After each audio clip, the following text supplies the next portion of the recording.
Because Exactly. you normally have to declare how much money, your chametz is worth. And all Exactly. of that is what the rabbi puts in the contract.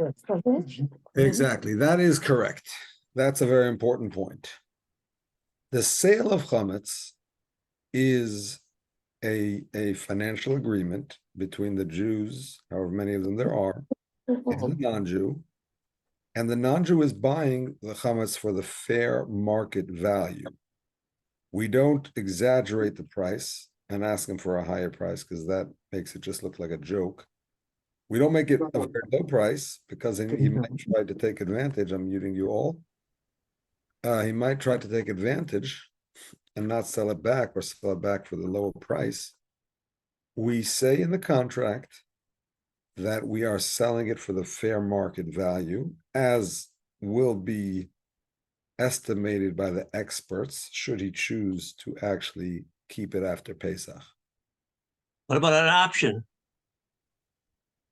Option for what? to buy it back?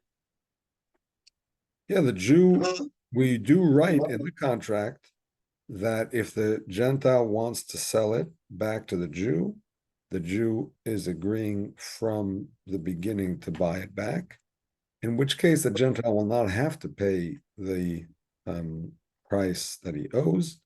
He can simply sell it back and we'll give him a profit for his efforts. But if he does choose to keep it, then the chametz will be evaluated and he will owe the fair market value of that chametz. Rabbi, Yes. it's got to be a bilateral contract, not a unilateral contract. Am I correct? Explain what you mean, please. Well, since we're talking about a goy, you have to talk about common law, and that means that there's two kinds of contracts. There's a bilateral contract and a unilateral contract. It's a promise for an act or a promise for a promise. Go ahead, I'm listening.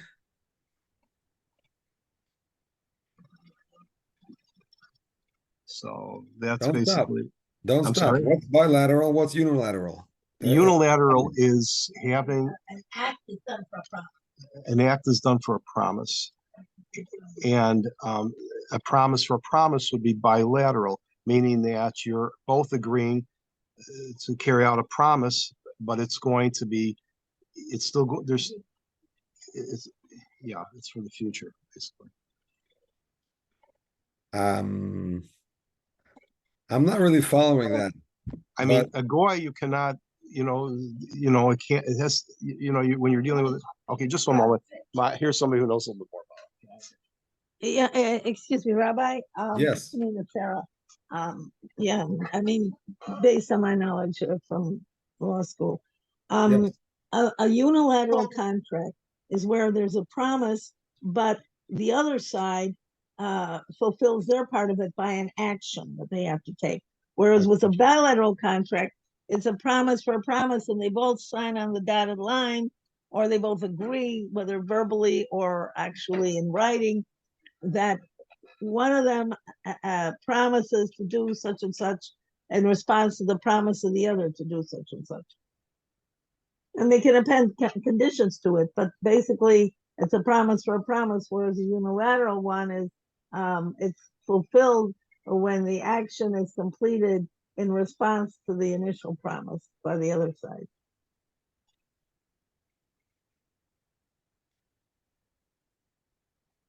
Hello? I mean, I'm listening to your words and I'm not exactly sure how to respond, but here's what it is, and you can tell me what it's considered. Yes. Basically, let's talk about one Jew and one Gentile just because it's simpler. I have a bottle of scotch. This is my bottle of scotch. Yes. I'm selling it to the Gentile on the day before Pesach for Yes. $100.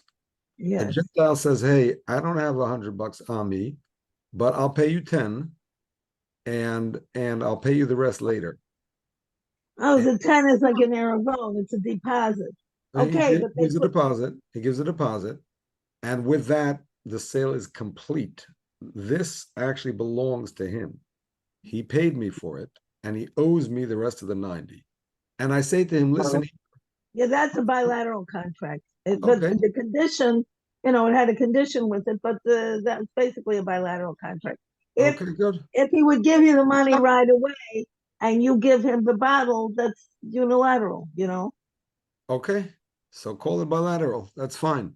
Now, I do stipulate, and I do say to him, listen here, in 8 days, I'm happy to buy it back, and I'll buy it back for 105, so you'll get $5 profit.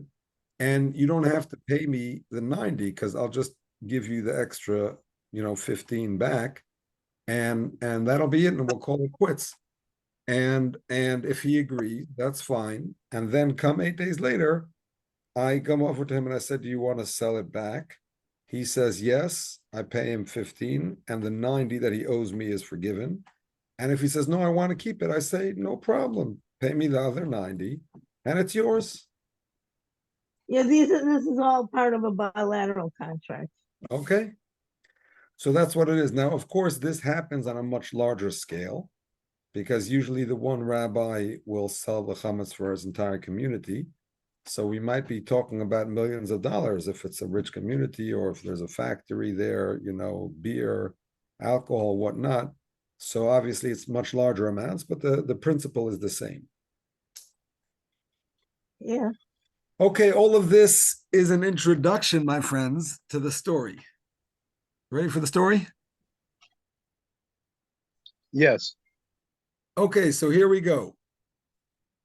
There is something called a hachnasa lecheder. Hachnasa lecheder means the first day that a child starts attending cheder is considered a significant day in the child's educational process. He's brought by his parents, usually wrapped in a talis, to the melamed, to the teacher. The teacher teaches him the Aleph Beis with honey smeared over the Aleph Beis chart. He eats the honey from the Aleph Beis chart, and he is told that the Torah is sweet like honey. There's usually special. I'm sorry? There's usually special. I can't hear you. I'm sorry. There's usually special cakes that are baked for this occasion, a special egg that's baked for this occasion. And while he is sitting on the melamed's lap, on the teacher's lap, they throw candies at him.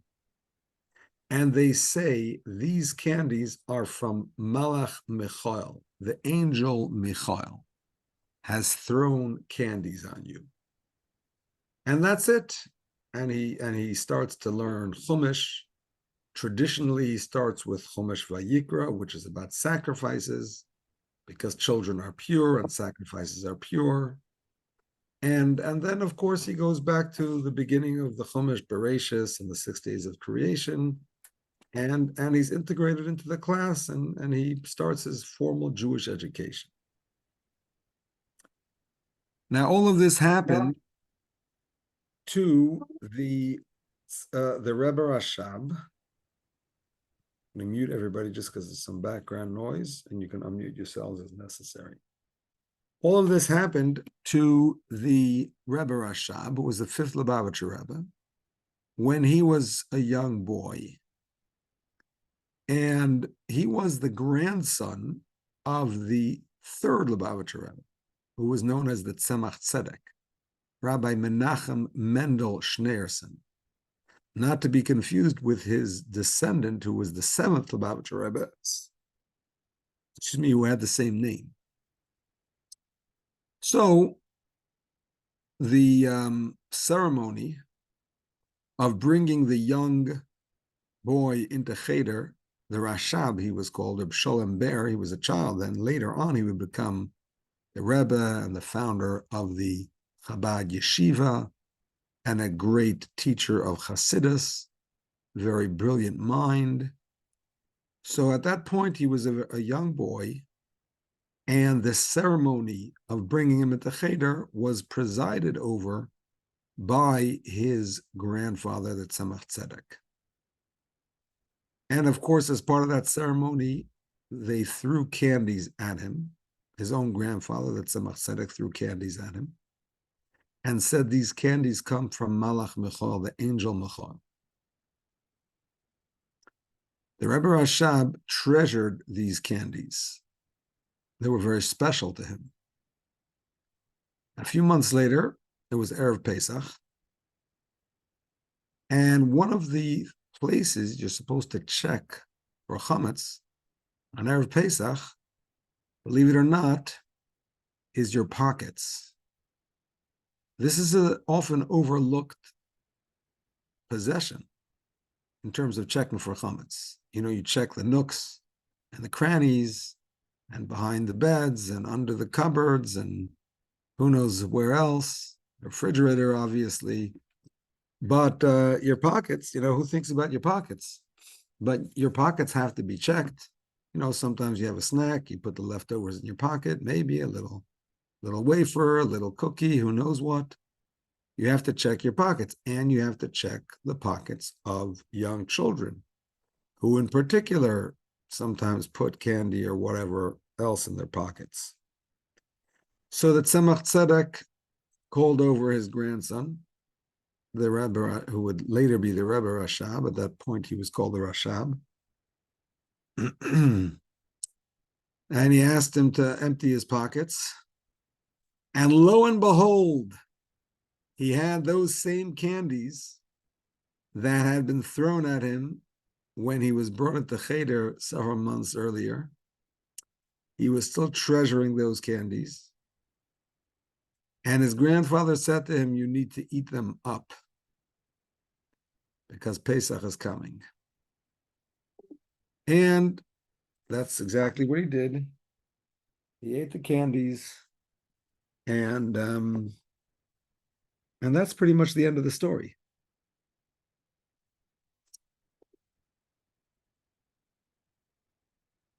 So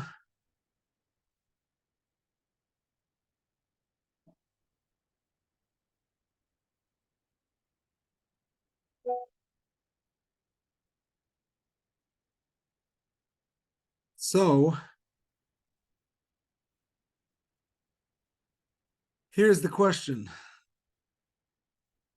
If these candies were so special that the Rashab felt so attached to them that he literally held them in his pocket for several months,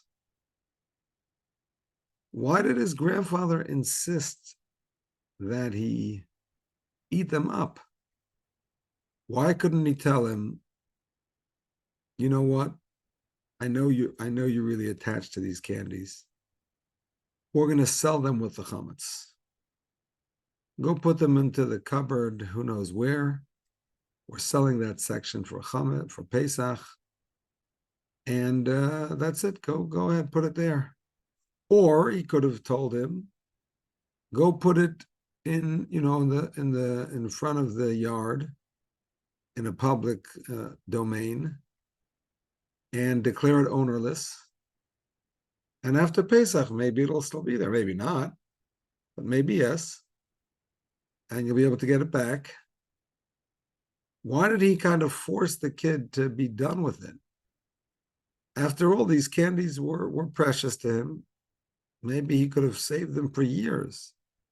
And they would have reminded him of his very special day and a special occasion. And instead, he just had to eat them up and they were gone forever. I mean, the memory of them remained, and we're still talking about that memory today. But he didn't give him any option. There was no option of retention. It had to be liquidated. What is the reason for this?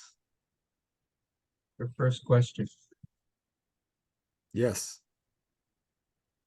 That's the answer. What's the answer? Why can't you just put it in a cupboard someplace and declare it ownerless or whatever? Well, in a cupboard, you can't declare it ownerless because we said maybe you'll forget and eat it. Maybe it won't be sincere, but you could declare it ownerless in a public place, which really might not work because somebody else could find it. But you could just sell it to a non-Jew. Everybody does that. So why did he kind of, I don't know if we should say force, but kind of forced him to eat it?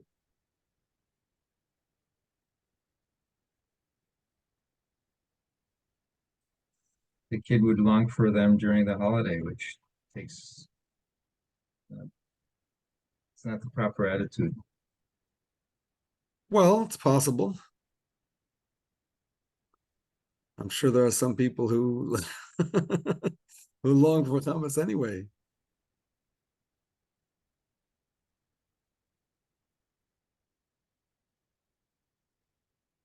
I used to have a minion in my house on Shabbos. Teach child to listen. I'm sorry? To teach child to listen. Is each child? To To teach this child. Teach this child to listen. Okay, but why couldn't you teach him the lesson of selling the chametz? Why did it have to be to eat the chametz? Why couldn't he teach him the lesson of selling the chametz? What's wrong with selling it?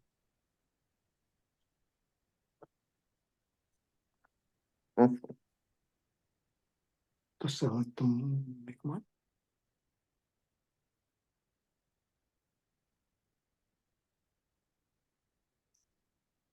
You don't have to know the answer. This is not an answer that you would have figured out, that you would be able to figure out based on what we've been learning or other classes either. It's a new concept.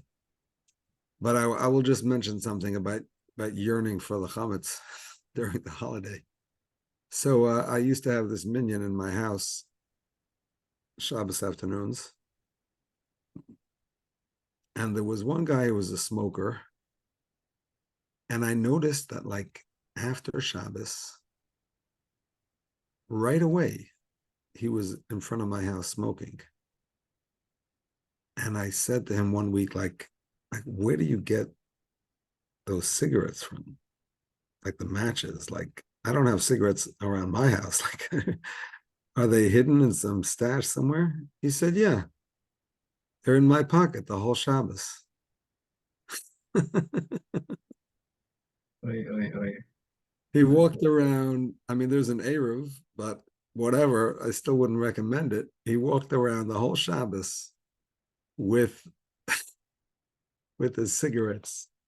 So I'm not going to say that he had a mind that was focused on Shabbos properly, but whatever, it is what it is. Everybody deals with rules in their own way. Anyway, coming back to this story, that Tzemach Tzedek made the Rashab eat the candies, and he did not give him the option to sell it.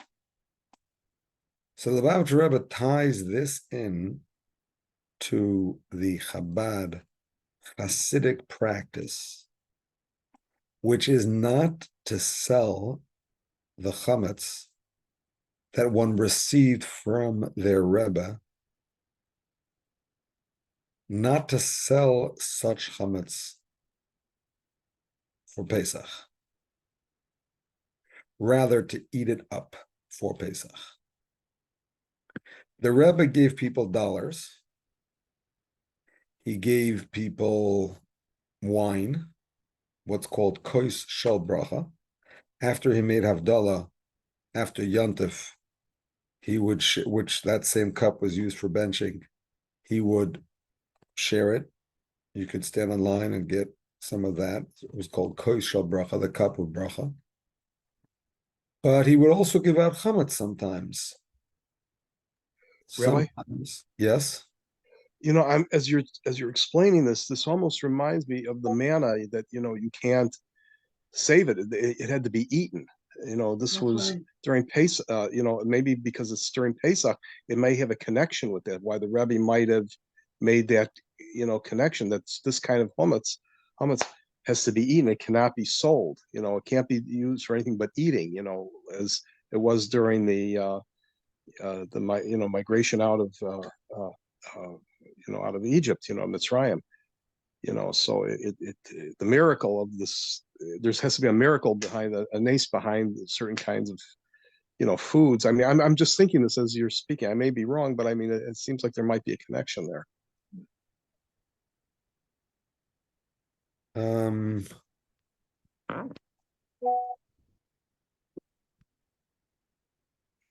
Sorry, I was a little bit distracted. One more time. No, it's almost like manna. The manna could not be saved. It had to be eaten almost immediately, during the period around Pesach. You know what I'm saying? During the Exodus. Yes. You see what I'm saying? That's why I'm saying maybe the Rebbe may have made a connection between that this food cannot be, it has to be eaten. It cannot be sold. Right. Well, it wasn't an official policy that came from the top down. The Chabad Rebbes didn't instruct the Hasidim about this. This was a custom the Hasidim had. And it did not apply to non-chametz items. Like if you got wine, you could keep it till after Pesach, no problem. There are people who still have wine of the Rebbe today. They add to it, so it gets diluted, and they'll drink and they'll add and they'll drink and they'll add, so you can add infinitum or whatever it's called. But they still have it today. But when it comes to chametz that the Rebbe gave out, for example, if a person had an event, so they would give in a bottle of vodka to the Rebbe's secretary before Shabbos, and then at the Farbrengen, they would get that bottle from the Rebbe. So they kind of gave it to the Rebbe, and the Rebbe would give it back to them. So it became, so to speak, the property of the Rebbe, and he would give it back to them, and then they would share some of it with Hasidim at the Farbrengen on Shabbos, and use the rest of it for their event if they had a Farbrengen, a Malava Malka, a dinner, or whatnot. And the Rebbe also gave out lekach cake, honey cake, before Rosh Hashanah, and then before Yom Kippur, before Hashanah Rabbah, for people that missed it before Rosh Hashanah, and so on. And that's also chametz, obviously. So whether it was the vodka or the lekach cake, the custom of Hasidim was to finish that before Pesach and not to sell it to a non-Jew. And the reason for that, perhaps, is that the whole idea of treasuring an item that came to a person from a Rebbe is that the fact that it belonged to a tzaddik gives it some glimmer of holiness. The Gemara says that whoever would get a coin from Eov would receive a blessing. Eov was a tzaddik in the time of Moshe Rabbeinu. Different opinions actually when he lived. He was also a very generous man. If he owed anybody something, he would never ask for change. He would just give them the larger bill or a coin or whatever. But if you got a coin from Eov, that coin was like a blessed coin because it had belonged to a tzaddik, so it had a glimmer of holiness with it. And that's the reason why Hasidim will treasure objects that came to them from their Rebbe. For example, the Lubavitch Rebbe gave out dollars, and the dollars officially were supposed to be given to tzedakah. But people instead would give a different dollar to tzedakah and keep that dollar. And the concept is that since it came from the Rebbe, it has some glimmer of holiness in it, and therefore they would treasure it. Now, the ownership that gave it that holiness is the fact that it belonged to the Rebbe. Now, if you give away or sell that object to a non-Jew, so you're giving something holy to the possession of somebody that is not part of the chosen people. So it's losing that connection and that glimmer of holiness that it had when it becomes the property of that non-Jewish person.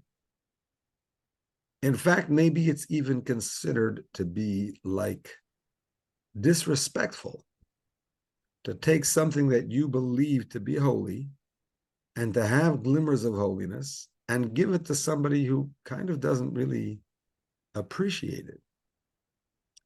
If you want to talk about a mezuzah, for example, if you are renting an apartment and your lease is up and you're moving or whatever, and the next tenant is not going to be Jewish. Take them as Exactly. Or the landlord is not Jewish for that matter. You take the mezuzah off before you go, and you don't leave it to the non-Jew, because what if the non-Jew doesn't treat it respectfully? What if he discards it? What if he throws it out? Who knows what? So it's not proper to leave a holy item in the possession of somebody who doesn't appreciate it. So that is why the Hasidim have this custom to not sell the chametz objects or foods that they got from a Rebbe. Nor do they leave it in a public place and declare it ownerless. And there's actually two problems with that. Even though I mentioned earlier that you can do that, there are some who question it. And they say you could put chametz in a public place and declare it ownerless. That's fine. But not if you are planning to take it back. If you're planning to take it back, then maybe that declaration of it being ownerless is not fully sincere. Now, it is in a public place, and you know that somebody might take it, but deep down, you don't want them to take it. You're still attached to it. So that declaration of ownerlessness is not fully sincere. Now, when it comes to a sale, a legally binding sale, even if you deep down want to get it back from the Gentile, you don't want him to keep it, you want him to sell it back to you. But the fact is it's legally binding and it belongs to him. And if he doesn't want to sell it back to you, he doesn't have to. Therefore, your desire to keep it does not make it yours in any way, because there's another person involved. It's not up to you. But if it's ownerless and you plan to keep it or you want to get it back, so you never really meant for it to be ownerless, so perhaps that's not a valid declaration of ownerlessness. In addition, some say that even if you put it in a public place and nobody takes it, some say you're still not allowed to take it back, because they say that the sages decreed anything you declare ownerless, you cannot keep under any circumstance after Pesach, because of situations where you might not put it in a public place and you might keep it and your declaration is just lip service and not real. So even if you put it in a public place, you can't take it back. So those are two issues. But then there's another issue, because when you declare something ownerless, you are opening it up to go into the possession of any person. What if the person who takes it, presumably a Jewish person, is not going to take it on Pesach, so it could be taken by a non-Jewish person and could end up in the possession of a non-Jewish person. which is something that's not appropriate, like we said before, for an object that has a glimmer of holiness. And in addition, and here's a little bit of a Talmudic twist, there are two opinions about how it works when you declare something ownerless. Some say it literally has no owner, and some say that it is considered to be of shared ownership between all the people in this world. Everybody owns it. And if that's the case, when you declare something ownerless, it becomes owned by everybody. Not by the Jews, presumably, because they don't want to own it over Pesach, but by all the Gentiles. And that's even worse than selling it for Pesach, because when you sell it for Pesach, presumably you find a nice, friendly Gentile who is one of the righteous members of the Gentile nations. But if you declare something ownerless, and that technically means it belongs to everybody, well, then it belongs to Gentiles who are not particularly friendly and nice and righteous. So you're giving over a holy object to be owned by people that are far from desirable. So that's not really appropriate for an object that a person considers holy. So coming back to the story with the Tzemach Tzedek and his grandson, the Rashab, that Tzemach Tzedek was educating his child. Somebody said earlier that this is all about education. He was educating his child, first of all, about the laws of Pesach. Obviously, like was mentioned, can't own chametz, and you have to get rid of it in a way that is halachically appropriate. Because again, putting it out in a public place is questionable. You don't want to do something that's questionable. And even selling it is not appropriate for the holiness of this. Now, this, he considered it holy because it came from his grandfather. Somehow it's associated with the Malach Michal, the angel Michal. So the very reason why it was precious to him is a reason for him not to sell it, but rather to eat it. When you eat something, it becomes part of you. So if you really treasure this item that Tzemach Tzedek was teaching him, don't give it over to somebody who doesn't appreciate it, even for 8 days. Instead, eat it and make it part of you and bring that holiness into yourself. So this is the type of chinuch, this is the type of education that the third Lubavitcher Rebbe was giving to his grandson, the fifth Lubavitcher Rebbe, and was then subsequently taught to us by his son, the sixth Lubavitcher Rebbe, and explained to us by his son-in-law, the seventh Lubavitcher Rebbe. So that's pretty much what we have. Any questions or comments?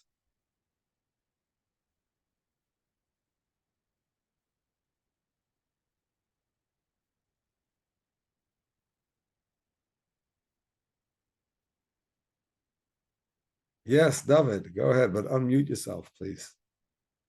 If nobody has anything to say, I have a Hasidic story. I love Hasidic stories. Go ahead. Okay.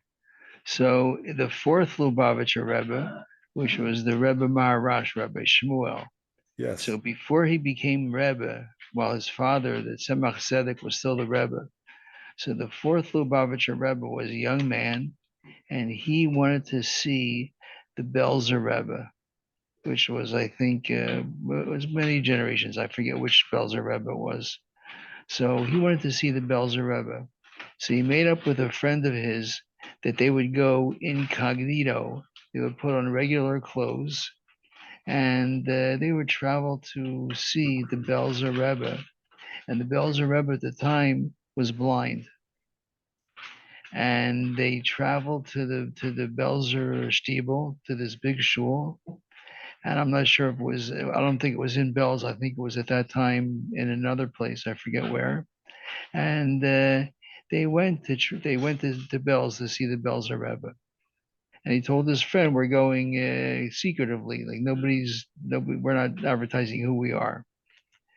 So they went to the shul, and they hid themselves in a corner.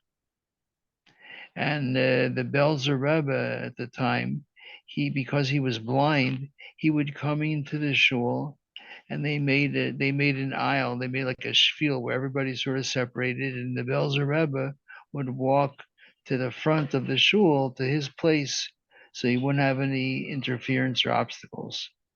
So he got to the middle of the shul, and he suddenly turned and went to the corner where the Rabbi Shmuel, the fourth Lubavitcher Rebbe, the Rebbe Marash, was with his friend, and he went over to him, and his Hasidim were trying to tell him, you're at the wrong place. This is just a regular person. So he said, this is not a regular person. And so he said to the Rebbe Marash, he said, who are you? And he tried to defer the question. So the Belzer Rebbe said to him, from me, you cannot hide. And he confronted him. Interesting. Then, this is the first part of the story. The second part of the story is about 75 years later. A similar situation happens with the Rebbe before he's Rebbe. I have this. I saw these things in two different books, and I put the stories together. This is the second part of the story. Is Rabbi Chaim Miller's book called "Turning Judaism Outward," and it says over here the story, but it doesn't tell the first part of the story.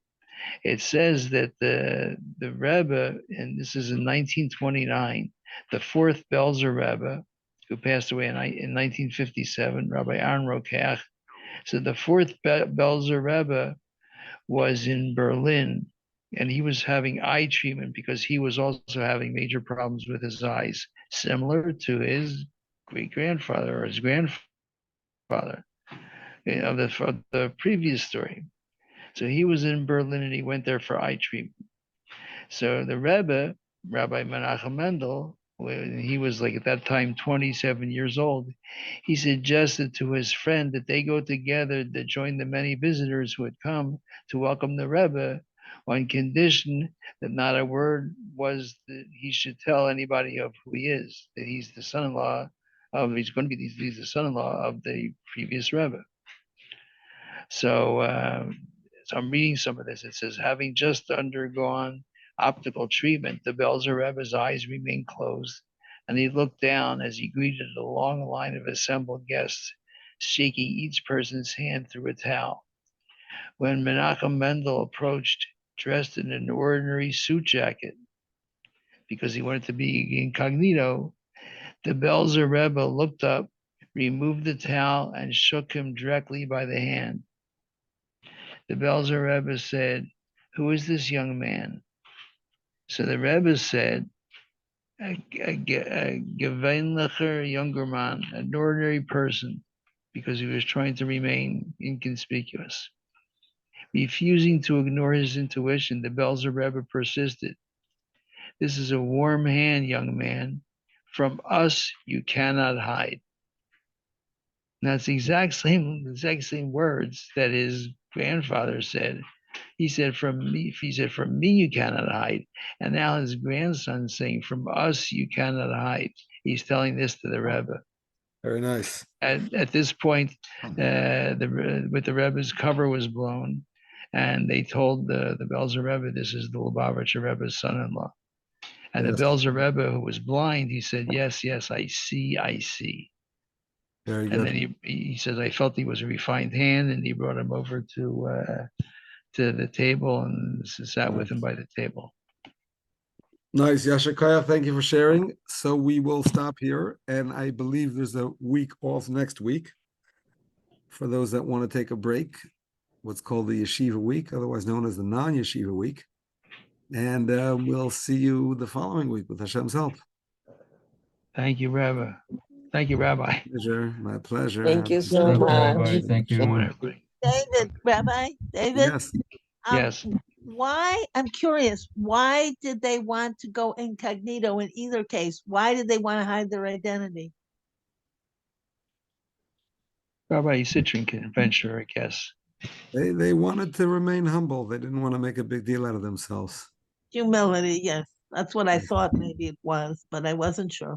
Thank you. So, my pleasure. All the best.